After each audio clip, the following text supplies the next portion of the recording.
All right. Well, here I am with Susan Hewitt, who is a somatic experiencing practitioner. And I will just say up front that I have benefited from working with Susan, uh, maybe in 2024, 2023.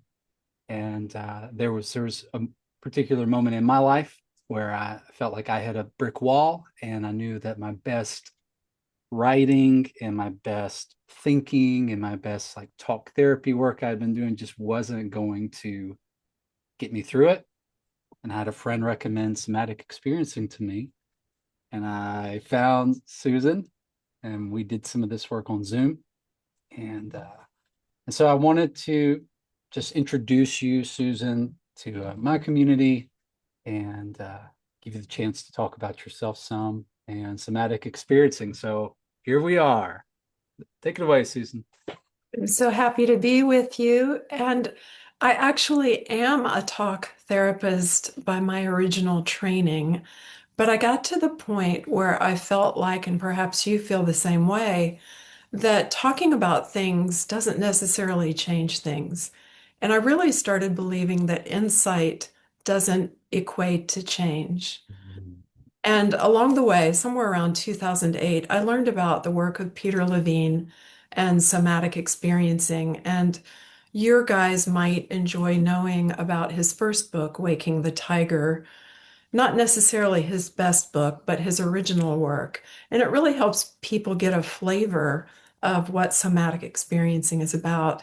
And I've become a little evangelistic about this topic because it really does change you at the most cellular way. It really gets to the nut of things. And here's what somatic experiencing is about. I'm assuming you're going to ask some questions, but if you don't interrupt me, I'll just keep talking. Go for it. Um, think about your body as a map to your entire life. Everything that's ever happened to you, even pre-verbally, even generationally, there's quite a bit generationally that we discover is part of our beings, which unwittingly we're carrying around as if it's ours. For example, my father is a World War II veteran who was hit by a kamikaze pilot. And it occurred to me when I was taking somatic experiencing generationally that one reason I carry my shoulders so high is that my dad was shot down on the bridge of his uh, ship at the age of 26 and his boat sunk.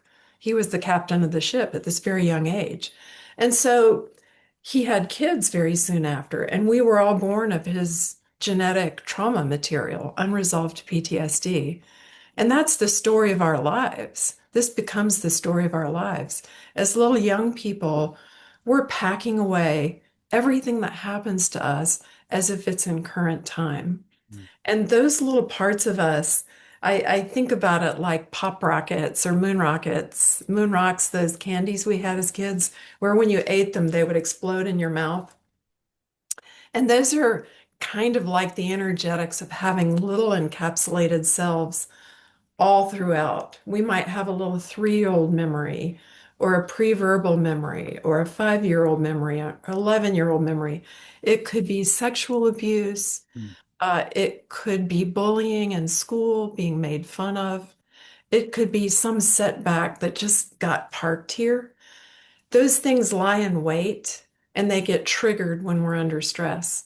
That could be a fight with a spouse. It could be something at work that causes us to lose our tempers. And those encapsulated selves come forward with full steam. And it explains why there are moments when we feel hijacked. We feel like I wasn't my best self, but why did that happen? It's an amygdala response. It's it's the amygdala sits right here, and it's the reptilian brain. It's the part of our brains which we need desperately because it tells us fight or flight. Well, unfortunately, as kids, we didn't always get to have a successful completion of fight or flight. If your folks are like me, I was raised to be a good person. And that included being very polite and very kind and very considerate and very compassionate, which meant I was just parking all the things in my life that happened internally Mhm, and mhm, not mhm. processing them. Who was there to process them with? My folks were busy teaching me how to be a good Christian person who behaved a certain kind of code. If that makes sense. Does that make sense to you? Yeah. So I'm just going to pause and see if you have anything to say about what I've said so far. Yes. Say it again. The body as a map. What was that you started with? It was the your body. Think about your body. Oh, think about your body as a map to your entire life. And for the past decade or so, for myself, more and more and more, I've been experiencing the path of transformation through the body. Right. One of my favorite artists, Trevor Hawley, has a song called "In and Through the Body." Before that decade, this is how I thought transformation happened: in and through the head, Yeah. in and through the, like you said, insight or understanding or reasoning or the best arguments. And yeah, and so some of my experience over the years and what you're speaking to is this the body, full body, right, as a pathway to transformation. And I think in some of my experiences in men's circles that it's almost at times that men, if we were like a stick figure, we'd have this massive head and then like a little stick body. If it Yeah. was based on how in touch we are, like, or how we live, it's just so much up here. And so I'm, yeah, really tracking with the, like even what you said about your, was it your father? Hmm. Yeah. And so even how we carry um, our stories from our parents or our grandparents, or even beyond, for sure, even beyond that, in our bodies. And it can show up in shoulders like this or tight jaws. Yeah.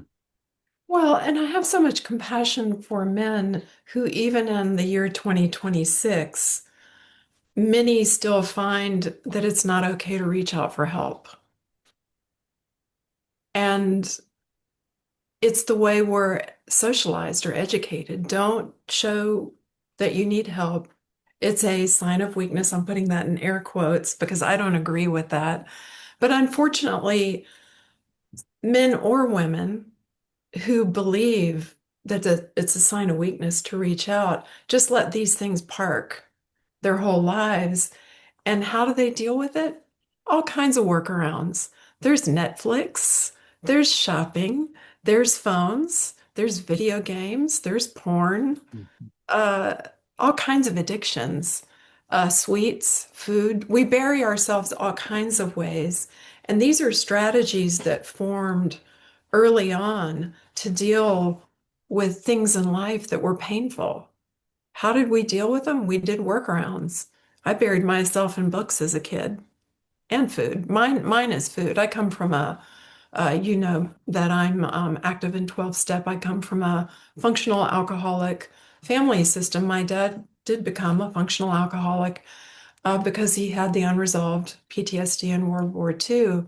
And all the things that happen in a household with alcoholism I adopted.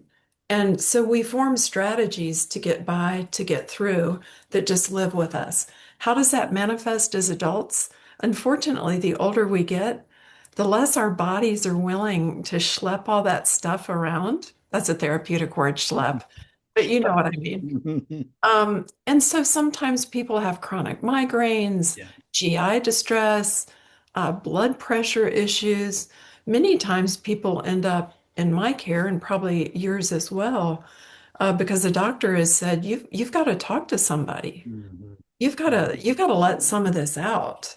Mhm. Um, and so my work, I got chills when you said what you were saying a while ago, because I really do believe that the body is a map to our whole lives. And to me, that's holy ground. So I honestly feel that through the work of somatic experiencing, I don't think it's grandiose to say that the work I do, and perhaps you do as well, is soul retrieval work. What Mm, are we getting to? The essence of what a human being is all about. What did we come here to do? Who are we?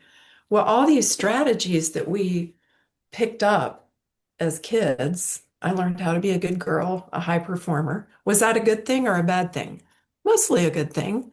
Um, but when it ends up in workaholism, not so good. that's right. You know, every single gift we have can become a curse if we overutilize it, right? And so it was only in my own personal experience of somatic experiencing, which I started in 2008, that I started to unlock the key to my own trauma Mm, and really rewire myself, forgive myself, restore all those little lost selves back to me, uh, grew an inner witness, which is a phenomenal thing to have, in a world like we have today. Uh, it's really good to have an inner sanctuary, a place to go and self-regulate, self-soothe, mm, retreat, reflect. And I find that a lot of people just really don't know how to do that, sadly. And usually it's because their insides feel dangerous. It's like, I can't go in there. It's too painful. I don't want to go see what's in there. It might be like opening up Pandora's box, proverbially. mm. It's dangerous in there. But my feeling is it's dangerous not to look at it. Right. Why? Because those strategies, we think they look okay, but they really don't look okay. They deprive us of intimacy in any relationship, not just our intimate partners, but any relationship, our kids, our coworkers, ourselves, which is the most intimate relationship of all, in my opinion. Um, so somatic experiencing is really about doing soul work Mm. and unpacking all those little selves. So I'm going to pause, but then I have some show and tell for you. Yes. Well, as you're talking, I think about adverse child experiences, the ACEs. Right. In my perspective, this is a place for those to be worked with, to be tended to. You said the word trauma. I also think about other language like wounds, core Yeah. wounds, Yeah. uh, that you know, step work and ritual work and men's work tend to in different ways, and yet there are times where a more what's the word, like a more intense or perhaps a more specialized approach is called for with like somatic experiencing. Does that sound fair? It's interesting because it's a little paradoxical, actually. A lot of people think that trauma resolution work or working with core wounds, as you called them, and I like that language a lot. A lot of people think that's going to be super painful. Actually, it's gentler Mm, than talk therapy because a lot of therapists just want to go over the story and chew it over again and again and again, which for many people is re-traumatizing. Somatic experiencing doesn't need story. It needs, tell me what's happening in your body right now. Well, my belly's churning. My heart is racing. My palms are sweaty. I can't relax my jaw. So the way you enter into a somatic experiencing session is what's happening in the body. And remember, the brain is only one small part of the body. It's just a little tired squirrel running around tired. on a fast track getting nowhere. And if you're trying to solve your problems through this little squirrel running on the fast Mm, track, you're getting nowhere fast. And so we drop into the body, which for a lot of people is just foreign territory. It's nice for many people to know they have arms and legs, you know. yes. And people that sit at a computer all day long, Mm, it's the most disempowered position there is. I'm sitting at one right now, but I'm not going to be sitting here for long. After this, I'm going to go feed a horse and walk the property and mm, take care of some animals and, get back to nature. But it turns out that the body is really the most gentle place to go. And this is why I have my show and tell. So, this childhood toy that we Mm, used to play with called a slinky, somatic experiencing doesn't go to the heart of the issue. A lot of people fear, don't go after that hurt spot and tear that band-aid off. It's just going to make me bleed again. Not at all. What a lot of people need, and usually where I start with people, is at the outer rung. mm, And the outer rung might be, uh, tell me about a good experience you've had recently. What did it feel like? Oh gosh, I was, with my family at the beach. I remembered the waves. And what's that like for you now? Oh, just the regularity of the waves. It felt so amazing. And I could just feel my breath slowing down. And then I saw the sun coming down and the beautiful colors. And now I can hear the birds. That's a whole mm, cycle mm, of activation. mm, Activation can be positive. Gosh, I heard the birds. It felt so wonderful. And I heard the waves. And that whole cycle tells the body, I have a body and it feels things and it feels good mm, things. It mhm, feels wonderful things. So when we restore confidence in our body that it actually works, and while I'm thinking about the waves and the little pipers on the sand and the gulls, and all this beautiful symphony of color and nature, my whole body register settles. My jaw relaxes, my belly calms down, my heart slows down. I can feel my blood pressure just dropping. That's a cycle. And so restoring people's wisdom, body wisdom, mm, is the starting place. When I work with people, I work in somatic experiencing, we use the word titrated, which just means a skinny, skinny cycle. By the time you have confidence, okay, now we work the next thing. What's the next thing? Tell me about a mildly annoying event in your life. Oh, yeah, somebody wrote me an all caps email yesterday and it felt really awful. Yeah, tell me about that. Well, first, my knees got tight and then my jaw tightened. Well, let's work that through, right? What's yeah. that like to be in your body? You've got arms and legs. Let's move them. Mm, So mm, you actually use your somatics to work through an event. And that's a whole complete cycle again. Now I come back to rest. If you look at any animal in nature, and I'm surrounded by so many because I live on 75 acres, but watch a deer out in the wild, and this is exactly what happens. They hear a noise and they alert. mm, Is it danger? Or is it just an element, a natural element in the woods? And they look up and they look around. And when they see it's just me coming around with corn to feed them, they go back to rest. But if it was something dangerous, like a hunter, they'd go running off as a pack, right? We're doing this all day long. We're making decisions. Do I stay and play? Do I fight and flee? What do I do here? We're making decisions countless times throughout the day. So mm, actually, this slinky is a representation of what your body does from the minute the alarm goes off to the minute you put your head on your pillow at night. mhm, A bazillion activation, discharge, settling, activation, discharge, settling. When we restore our body's wisdom to be able to respond appropriately, um, we've got our bodies back. We're whole beings. We've got a whole lot more than this tired little executive functioning thing happening oh, up here. yeah. It's mostly telling us lies. Yeah. You look so awful in those jeans. Mm, You're a miserable failure. You said mm, the stupidest thing in that meeting at work. I mean, our mm, brains are just, I think I've heard a funny statistic, and I'm not sure how people measure these things, but the average person sends about 450 nasty messages to themselves on any given day. mm, mm, What a loser. I mm, lost my glasses. What was I thinking? We're just berating ourselves all day long, saying the worst things. And this is a brain function that parlays itself into the body and creates all kind of stress because the body believes the brain. So we want to form a new alliance. And here's a word that you're going to love. In somatic experiencing, we're shooting for coherence. mm. Coherence is that feeling, and your guys are going to relate to this. Coherence is that feeling that I am exactly where I'm supposed to be. Doesn't mean I'm in an easy spot. I'm just in coherence. We can do hard things, right?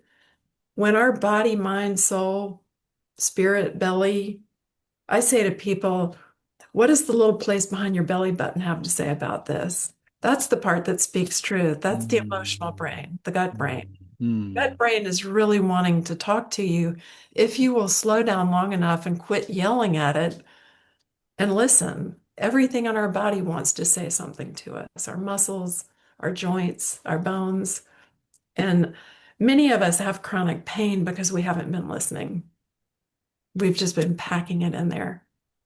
I what rises as I'm hearing you is some of the systems that all people, and because I work mostly with men, I'm thinking men are asked to inhabit or required to inhabit uh, that make this sort of way of living, like as you're talking about with the slinky, like what's it like to have limbs and legs and really what it's like to have a full body, right?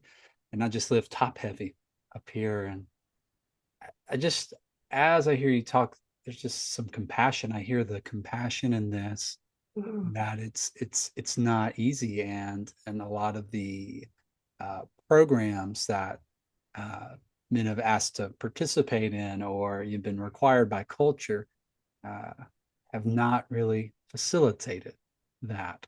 Uh, I do think about athletics and athletes, um, but even sometimes that can be more of the end game, like it's all to to to win or to beat the opponent. But it sounds like even that, like if it was where it can be like body awareness and coming home can be a really beautiful thing. Um, Yeah, my daughter is bodybuilder and her body is so tight and so hard. I mean, you could flip a dime on her abs. I mean, and she has to work on this very thing. We go to yoga together mm, to try to soften things because some people are going after such constriction, and mm, all her body workers tell her this. Everything about her is just so wrought up mm, because she is an athlete and she works on having a beautiful strength and core functioning and all that. But it's almost too much. And athletics, as well as religion, all the many good things we think we go to as a strategy, can also become a workout. Um, mm, it's not a good thing unless it's a good thing. We mm, know it when we're in it. Um, So one thing I would love to relay to your folks, because they can use this today. I love giving people tools they can use right away. This stuff does not require like Jungian analysis for 10 years. mm, This has immediate tools you can use. And one that I love sharing with people over and over and over again is the Latin word for emotion comes from the word emotere, which is to move out. So if you even think about what emotion, what core emotion am I having right now? Rage, joy, whatever. Rather than hold it down, think about what your body needs. And this isn't what you do out in public. Again, this is physiological. The body is physiological, not what you do out in the world. I'm not proposing for people to go out and be rageful. But when people are feeling this onslaught of an attack, what does the body want to do? Well, in our current world, that is a bear fighting. It's the same thing as if a bear came to my caveman door and I had to fight or flee to survive another day, right? These days, it's more like an email or a letter from the IRS saying we owe $60,000. It's it's this fear and awfulness that we're just kind of walking around with. So, using the concept of emotary, when I'm working with people who have access to their emotions, I encourage them.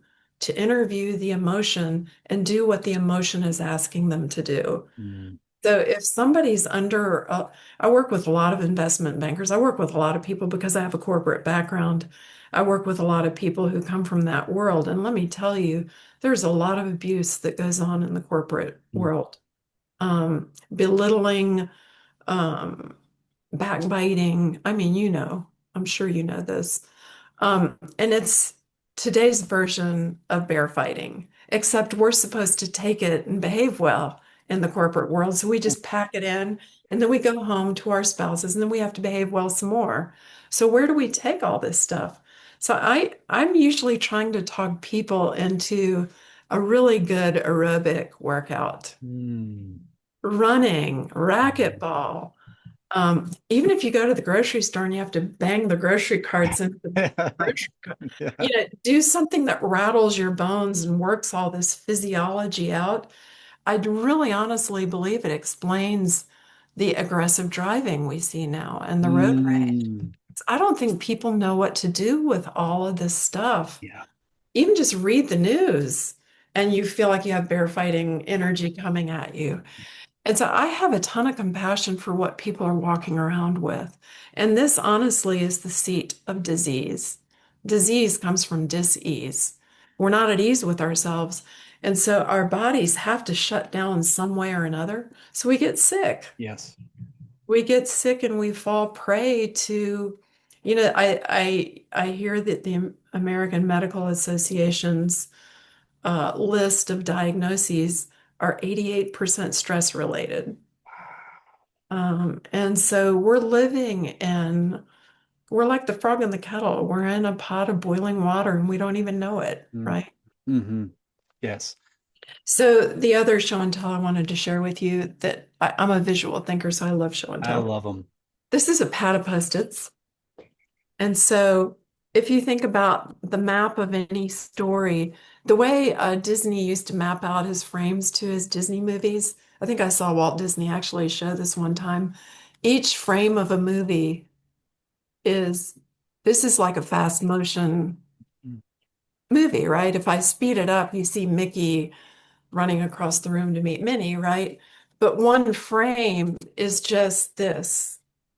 In the story of the body map, the trauma of our lives, we go into the story like I had a car accident or a dog bit me on the way to school. And we look at the event. Okay, I was walking to school. It was a sunny day. I had on my favorite outfit and I had my book bag and I was so excited. And then the dog bit me, right? So we go to this, we stop action where the actual Mm, event freezes. If you've ever been in a car accident, you know that everything slows down and speeds up simultaneously. And then afterwards, people can't even remember what happened. It was so fast and slow at the same time, right? And so, in doing this work, we want to unfreeze, mm, and freeze is a physiological state. You've got fight, flight, freeze, and fawn. mm, You know what fight is? So a lot of people have a lot of unresolved fight in their system. So we got to get that moving. A lot of people have a lot of unresolved flight in their system, right? A lot of people, and it's a trickier physiological issue. Freeze is, I don't know if I'm coming or if I'm going. I don't know if I want to fight the bear or run from the bear. It's kind of like a bad dream where it's a fugue state. You can't mm, move. mm, It's like the worst. So working with people to get out of freeze is a really exciting thing to do because, as you might imagine, the freeze state physiologically holds down a ton of energy mm. because it's like two cycles, two vortices Yeah. working against each other, and the body is consuming a ton of energy just keeping them both going. It's like, I don't know if I should yell or run. I don't know what to Should I do. stay or should I go? I'm just pulled. And then a lot of people, maybe not your guys as much as some of the females that are, especially Southern females, have mastered fawn. Mm, I have to fawn. I have to just be nice girl and get along and go along. And oh, sure, sir, I can get that for you. And mm, fawning mm, is a trauma response. Mm. So helping people get back into the full embodiment of themselves gives them a whole lot more choice about what to do in any given moment because their whole selves are online, not just a part. Man, uh, wow. What's rising for me is again how so much of this is inherited. Like you mentioned, the southern, like southern women or young ladies, and so based on like geography or particular niches in culture, right? If you pick a place in the world, and it's going to have its own sort of um, blessings and challenges. And so I do see what you're doing with somatic experiencing as untangling maybe some of those things that were inherited from the system that, you know, it had to play along with this game to survive, you know, like the Right on. service of fawning, the, you know, how that served us or how the fighting or fleeting did serve us for a little bit until, like you said, like until it doesn't, until it, the pain to stay this way is greater than the pain to change. You know, there comes that point. I Yes, and this really leads to your earlier interest you expressed to me one-on-one about shame. I think mm, shame is something we all share in common as humans. It's just I think it's part of being human as part of our upbringings. I was raised with a lot of messages that were very shaming. I had great parents who were really doing the very best they could, but they would say things like shame on you. And if you had a brain, you'd be dangerous. I can't tell you how many times I heard that. mhm, But you start to go back and drill into your childhood and what shame does. I think of shame as an oppressive cloud that has no blue on the rim. You know, no blue sky on any rim. It's all gray. It's mm, just this oppressive weather system that will not move. mhm, Uh, Physiologically, I would call shame a bit of a freeze response. And so, working with shame, we really want to get under the under to determine how old when that message started coming through. How did you receive it at that age? When we work with people's stories, here's what's fascinating about this. We're working with it age specifically. So if the message came online at 3 or 4 or 5, we have to work yes. with the 3 or 4 or 5 year old. You can't talk to the adult because the adult's intellectualizing it all and saying, "Oh, they did the best they could, and it's all good, and I'm successful now, and not a problem. I've worked it all out." Ha ha ha. You know, we have to really go back Mm, and wrestle it out of the time in which it happened, and that's really age specifically. And people often say, "Well, I don't remember anything from before X time." That's when implicit memory comes through. We have explicit memories and we have implicit memories. mhm, Implicit memories are, I think something was off, but I don't know what. I have an instinct that something wasn't going well. I have an instinct I wasn't wanted.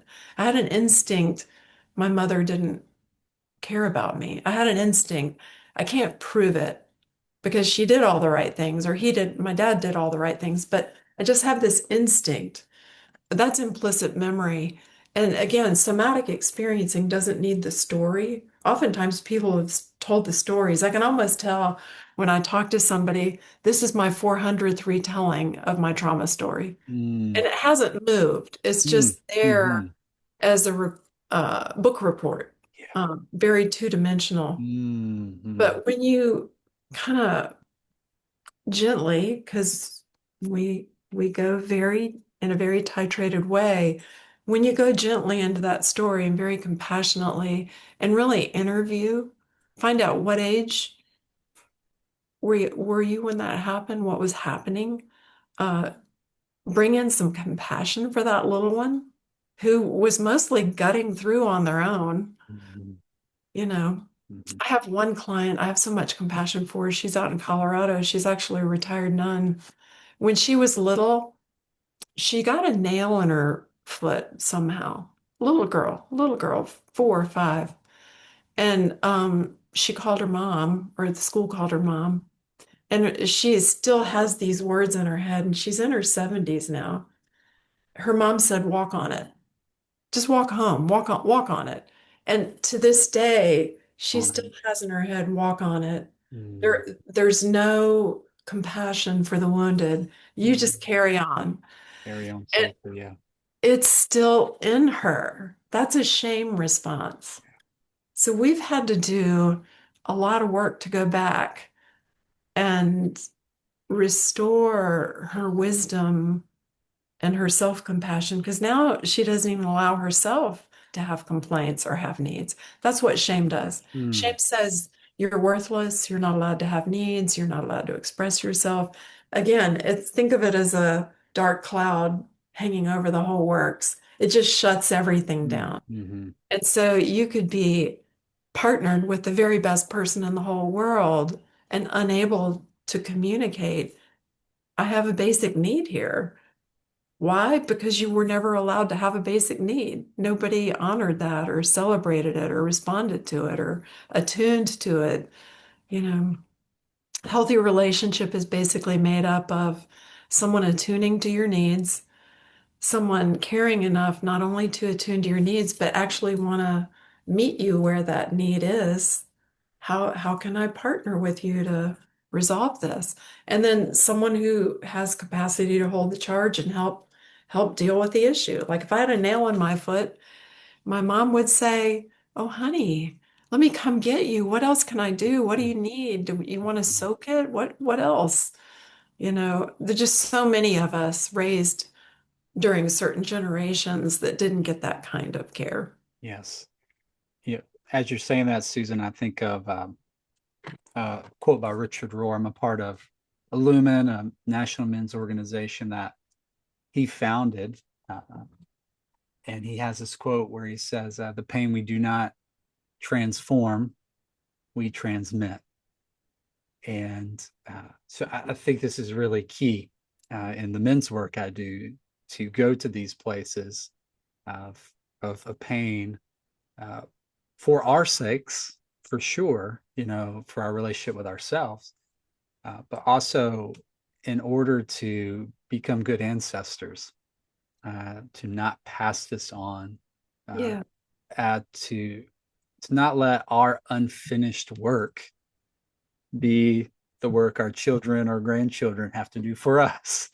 And so I really appreciate you getting on here and sharing about this avenue of Well, attending to it. speaking of Richard Rohr, I am sure you know this poem, The Virgin Prayer, Mm-hmm. because he talks a lot about polarities.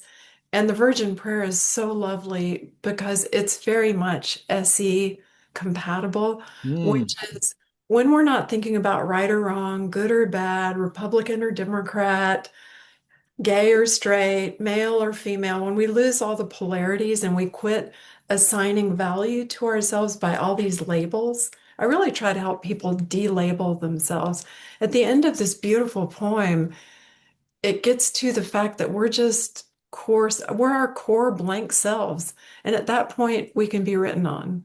And Mm. Jesus always writes on us so much better than we can write on ourselves. Mm. But we have to get rid of all these adaptations and strategies and dysfunctions and all the things we're kidding ourselves are seeing us through. Are they really? I don't know. I love Netflix, but I can lean a little hard on Netflix. And I have to ask myself, what's this really about? Do I really need to binge watch this show? Is that what it's going to take? Or what is it I really need here? It takes a certain amount of consciousness to stay awake. So for those who may be listening in and are sensing that this kind of work may be for them, of course I can point them to the SC website and find practitioners there.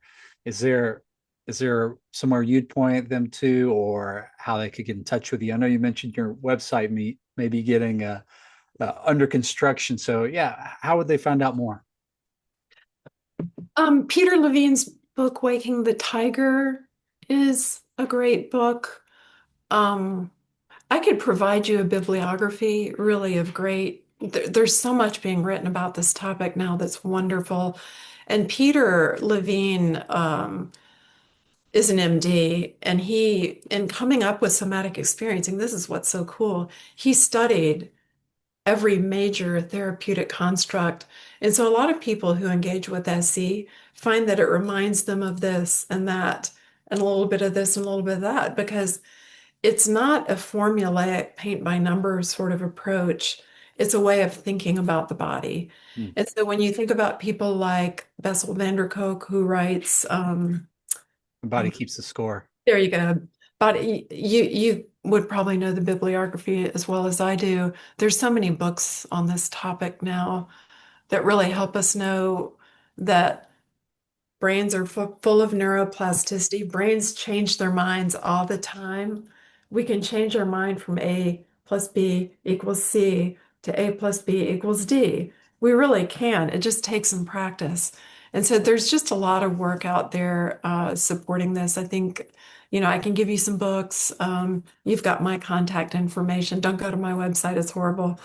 But I'm always happy to talk with people through their specific area of interest. And a good SE practitioner for your folks is not someone who makes it so complicated and jargony that they can't relate to it. I always try to work with people around a single session because somatic experiencing has been used globally. It's been used after tsunamis under first Mm, aid that's tips, right. just to help people stabilize, right? And so a good SE practitioner gives people tools to use immediately and then that's the work. I might meet with somebody one time and maybe that's the work. And it gives them courage to do the next work and the next work. Mm, The other great thing about SE is it's very synergistic, as you know, with 12 step, which I love. I think it's very synergistic with our spiritual walks. Um, right. Good theology tells us we shouldn't be hanging on to so much. We should be liberating ourselves and being a whole lot more simple. Right. hmm hmm It's really about relationship, isn't it? At Yeah. the end of the day, Yeah. it's about the right relationships. That's right. Yeah. The last thing I will say, because I think this is important and I think it's news that your folks could use, and I'm not sure this is an SE point, um, it's just a life point. And if you think about a cross, you know, so much of what SE is about is what I call vertical energy, sky above and earth below. And a lot of people don't have a sense of who am I when it's just me and divinity and me and the earth, Mother Earth. Who am I when that's all there is? Mm, How do we get to that? Your retreats, good therapy, good coaching, good books, meditation, prayer, um, the ocean, mhm. landscapes, the stream, Right. fishing.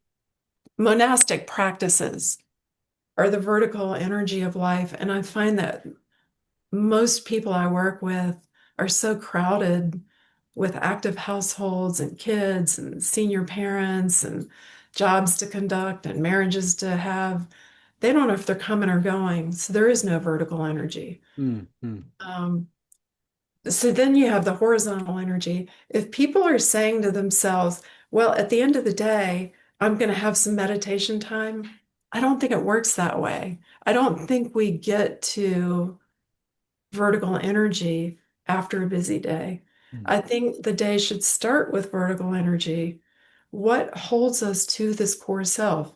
Who am I? Why am I here? What's the best and highest use of my instrument today? Why am I placed here? What am I supposed to be doing? What are my instructions for today? It's dangerous to look beyond, I think. mm, I loved your password for today's call here now. I have mm. here now tattooed on my arm. Um, It's that vertical energy that tells us who in the horizontal plane to even engage with. And chances are, if you're into, and Jesus modeled this well because he got his instructions every day. He didn't even follow what the disciples were telling him to do, which was, let's go heal more people. Mhm. And if you recall, Jesus said, I'm about my Father's work, right? Yeah. And we've got to have Something that bigger. discipline. Right. We've got to have that discipline to know who in the world we're supposed to be engaging with in the first place. And so, what I say to people, which is why I put a little circle around where the two meet, Mhm. that circle is who we should be engaging with. That's my work. That's my people. That's my team, right? Mhm. Everybody else, I hate to sound glib here, but everybody else needs to take a number and stand in line, right? Mhm. That's right. My work is about staying vertical and knowing what I'm here to do, which is my circle, right? Mm. And that circle, like your work, could have a big swath, but it's still informed by vertical That's energy, right. That's right? right. Yeah. And a lot of people I work with need to be letting go of a lot more than they're letting go. They're trying to hold on to the whole, let me take my whole horizontal plane with me into the vertical. I don't think it works that way. I think we have to give up a lot. And again, by the time people are calling me, they are giving up a lot because usually Mhm. they've had bad news. Most Mhm. people don't call me because they've had good news. Things are going nice. Right. They've had what I call the cosmic thump on the head. Mm. And it's time to let go of some things. It might be letting go of some notions. It might be letting go of some patterns. It might be letting go of some animosity or resentment or feeling cheated because they lost their job or their whatever, Yeah. you know. So, Wow. Well, I think that's a great way to close because I'm actually thinking about a cross going this way. So like oh, moving from like a no to life, like, blocked to more of like a almost like a crosshairs and like I know what I'm here to do, know who I am, what I'm about.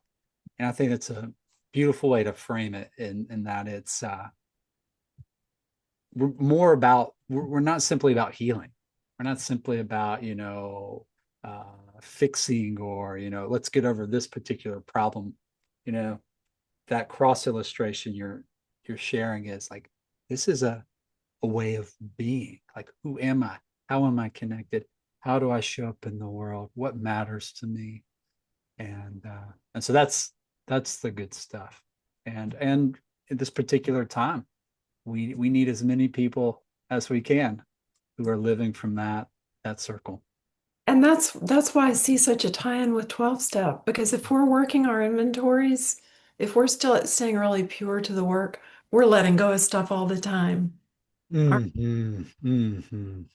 That's what meeting does for me. You know, Mm. it keeps me out of everybody else's business and squarely in my own. Well, Susan, thank you for at least being in our business today.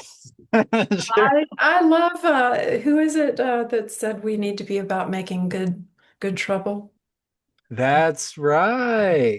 That's John Lewis, our friend John Lewis. Yeah, it reminds me of Bayard Rustin, who was partnered with Martin Luther King Jr., uh, angelic troublemakers. That's right. Yeah. Yeah, and in honor of Martin Luther King, I think his biggest gripe was about those of us who know and don't do. Mm, And so getting active, getting that mm. vertical energy going between sky above and earth below, I think tells us what our charge is in life. And let's get busy doing it because time's a wasting. Thank you, Susan. Thank you for being here. Always a pleasure. It's great to see you. And if you need any information from me regarding bibliography or contact information, I'm happy to pass it along.